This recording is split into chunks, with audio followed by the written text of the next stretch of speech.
Nadie en la base esperaba que aquel MiG-29 volviera a volar. La pista estaba cubierta de marcas recientes de impactos. Las tropas corrían entre posiciones. Y aún así, el viejo caza ucraniano emergió del hangar como un fantasma que se niega a morir. Si estás leyendo esto, no pestañees. Había escrito algún técnico en la carcasa de mantenimiento la noche anterior, como si supieran que este vuelo sería digno de una leyenda. A las 14:32 hora local, el avión rugió hacia el cielo con un equipamiento que nunca debió pertenecerle. Un par de GBU-62 JADAM-ME estadounidenses, colgadas bajo las alas mediante soportes OTAN, adaptados con piezas de ferretería, reguladores de voltaje hechos a mano y suficiente cinta aislante para unir una ciudad entera, una obra maestra de ingenio bajo fuego. Lo que estaba a punto de atravesar no era solo el espacio aéreo enemigo, sino una red de defensa aérea interconectada, diseñada para derribar aviones mucho más modernos. Y él lo sabía. No tenía que mirar el panel para entender que cada kilómetro hacia el este aumentaba la probabilidad de no regresar. Pero también sabía qué había en el objetivo. Un depósito de municiones crítico para la ofensiva de 2 brigadas rusas.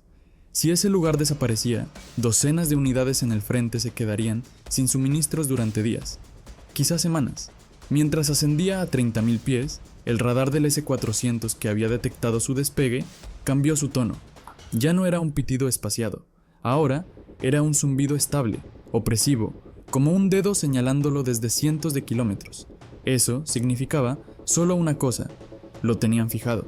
Un misil 48N6 podía alcanzarlo en 62 segundos desde esa distancia. 62 segundos. Ni siquiera un minuto de margen. Activó el dispensador de chaff. Nubes metálicas estallaron detrás del MiG, flotando como polvo fisil plateado. Descendió en picado para romper el bloqueo, sacrificando altitud por velocidad. Era una maniobra que había ensayado 1 millar de veces, pero que nunca había intentado bajo un sistema C-400 real, apuntando directamente hacia él. El problema vino de inmediato. El chaff confundía al S-400, sí, pero también disparaba todos los sensores pasivos cercanos. En un radio de 100 kilómetros, cualquier unidad equipada con receptores electrónicos recibiría una firma irregular, caótica, imposible de ignorar. Y así ocurrió. Una pareja de Su-35, patrullando en silencio al noreste, cazas que no necesitaban radar constante para encontrar a su presa, giraron casi al unísono hacia su posición. A través de 25.000 pies, la velocidad superaba ya los 600 nudos.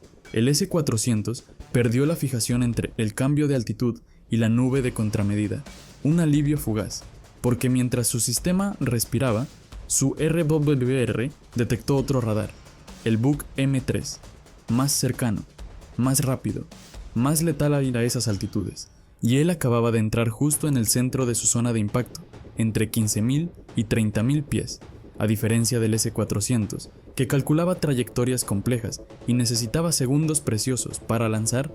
El Buk podía convertirlo en chatarra en menos de 20 segundos.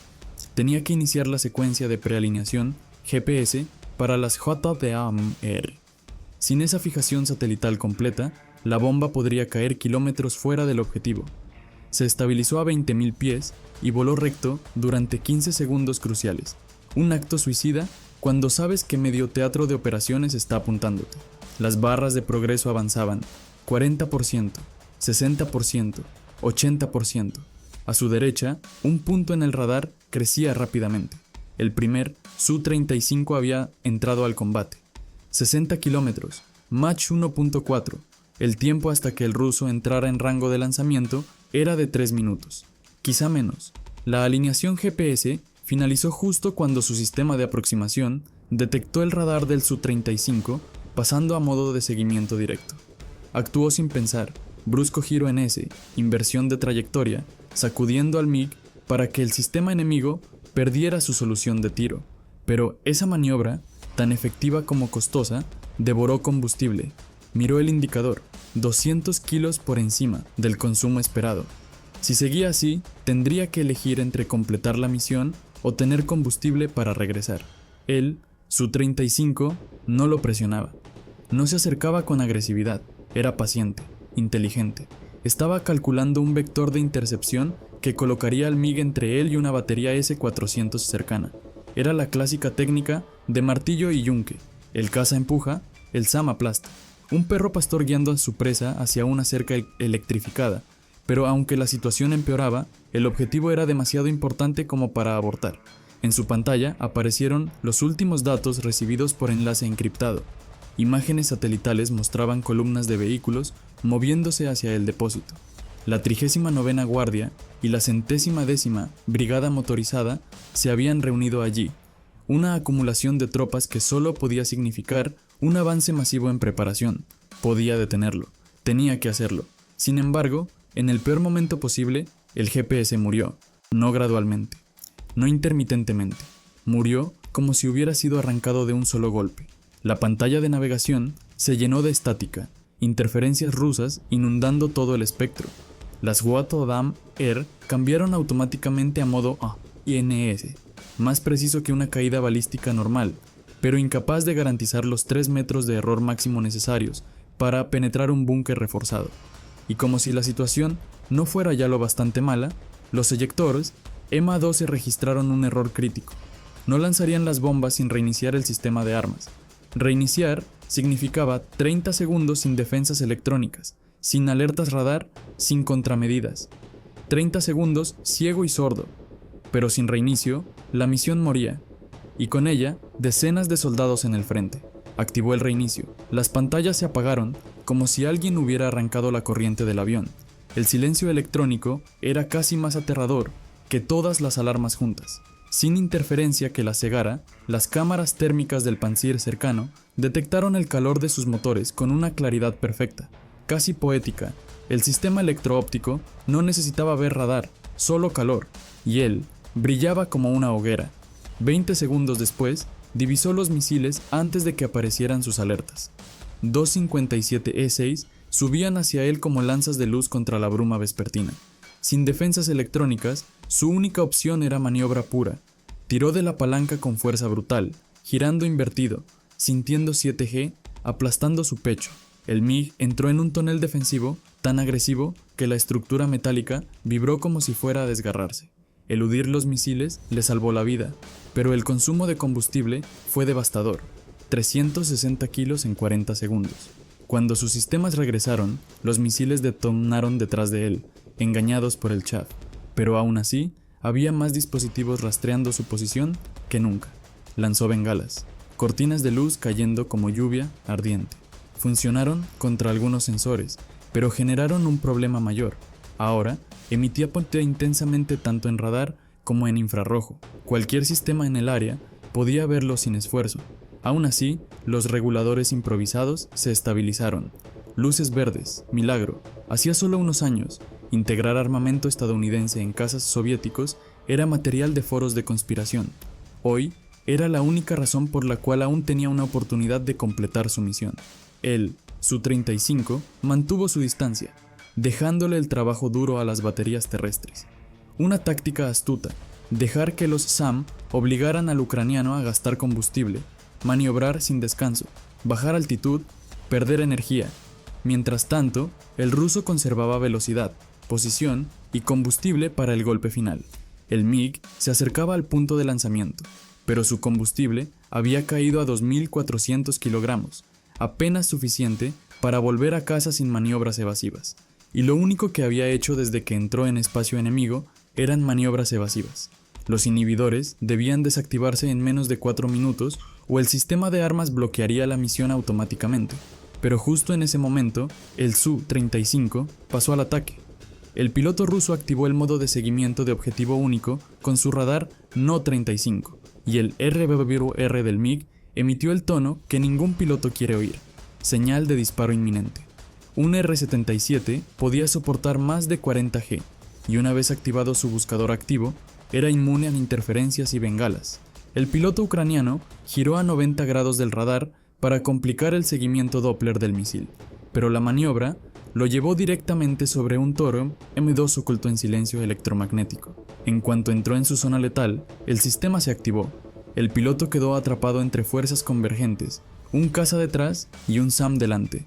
El objetivo estaba todavía a 90 kilómetros, demasiado lejos. Tenía que acercarse. Realizó un tonel invertido seguido de una S dividida. cayendo de 15.000 a 10.000 pies en segundos.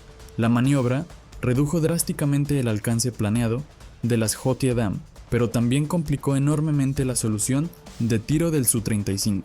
Un 15.000 pies lanzó un paquete completo de bengalas, 60 puntos incandescentes surcando el aire detrás del MiG, una muralla luminosa.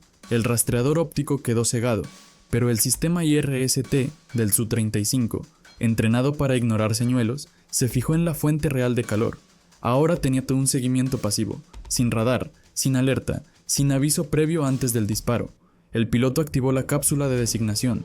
Necesitaba confirmar el objetivo visualmente. La imagen era turbia, pixelada por la distancia y la bruma, pero suficiente. Las coordenadas estaban dentro de los 5 metros requeridos, lo justo para destruir un búnker. Repasó mentalmente la lista previa al lanzamiento, mientras misiles convergían desde 2 direcciones.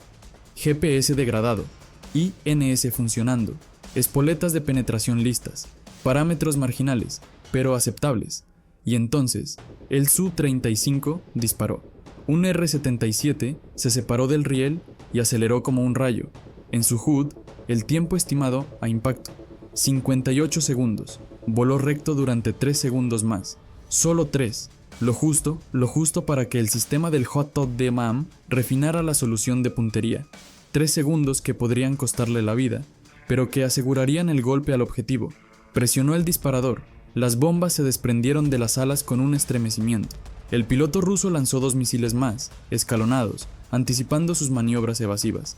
El combustible marcaba 1.900 kilogramos, prácticamente reserva, y aunque sabía que quizá no sobreviviría al regreso, entendió una verdad simple que todo piloto aprende tarde o temprano. En el cielo, la velocidad es vida, la altitud es seguro, y cada elección se cobra de inmediato. Atención, si crees que ya lo has visto todo en un combate aéreo, espera, esto no es un relato, es una cuenta atrás.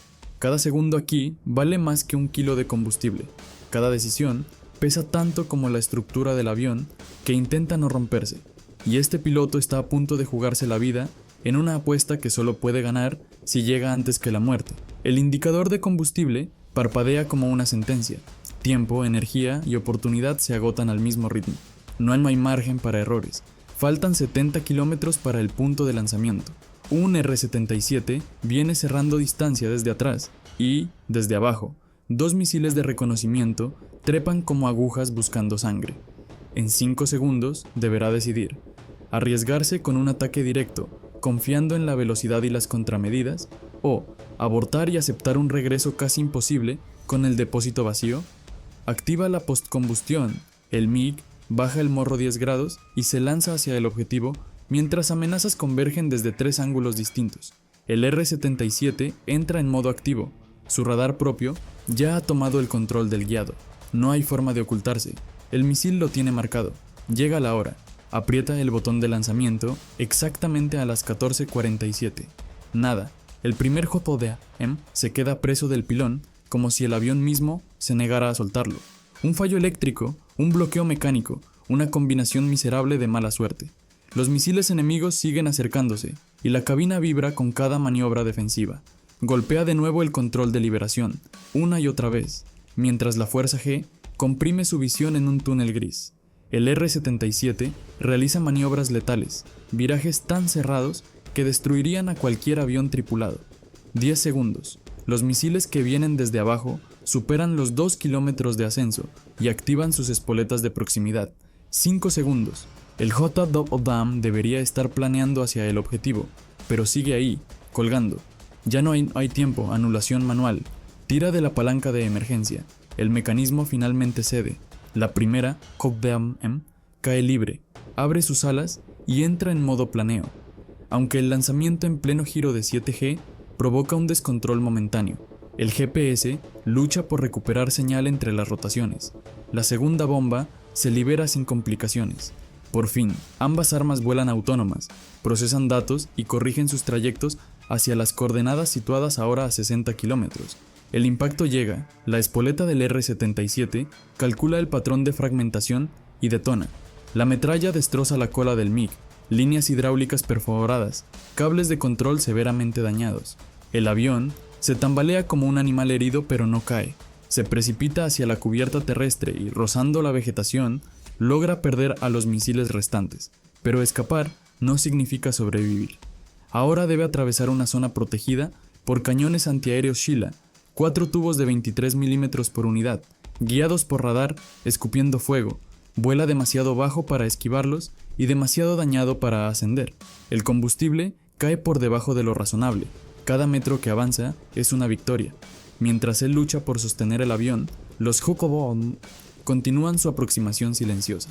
La interferencia GPS ha dejado su navegación principal casi ciega, obligándolos a depender del sistema inercial y de la comparación del terreno con mapas almacenados. Son armas inteligentes en el sentido más literal. Aprenden mientras descienden. A las 14:53, la primera Hokientat Emam llega a Malanca. Los 227 kilogramos de la ojiva penetran en el depósito de munición, y la explosión secundaria convierte el complejo en una tormenta de fuego. Proyectiles de artillería, cohetes y munición ligera estallan como un concierto infernal. Un BTR-82 sale volando más de 40 metros, girando como un juguete de metal. Las ondas expansivas rompen ventanas a kilómetros de distancia. 45 segundos después, la segunda Hotdan-Am cae sobre el puesto de mando. El edificio desaparece en un destello brutal. Equipos, documentos, antenas, todo queda reducido a escombros. Las brigadas encargadas de coordinar la ofensiva quedan completamente a ciegas. La operación, que debía avanzar hacia Popros, se desvanece entre humo, fuego y silencio. El piloto, cubierto por la columna de humo, vira hacia el espacio aéreo ucraniano. La palanca responde a tirones. El avión pierde fluido hidráulico como si sangrara. El indicador de combustible marca 400 kilogramos, quizá 10 minutos si vuela cuidadosamente, 5 si tiene que maniobrar. Él, su 35, decide no seguirlo. Los misiles tierra-aire ucranianos lo obligan a retroceder. Malanca arde durante horas. Cada detonación tardía es munición enemiga que nunca llegará al frente. Y todo ocurrió gracias a 2 bombas estadounidenses acopladas ingeniosamente a un viejo caza soviético, lanzadas por un piloto que sobrevivió únicamente porque se negó a morir antes de cumplir su misión.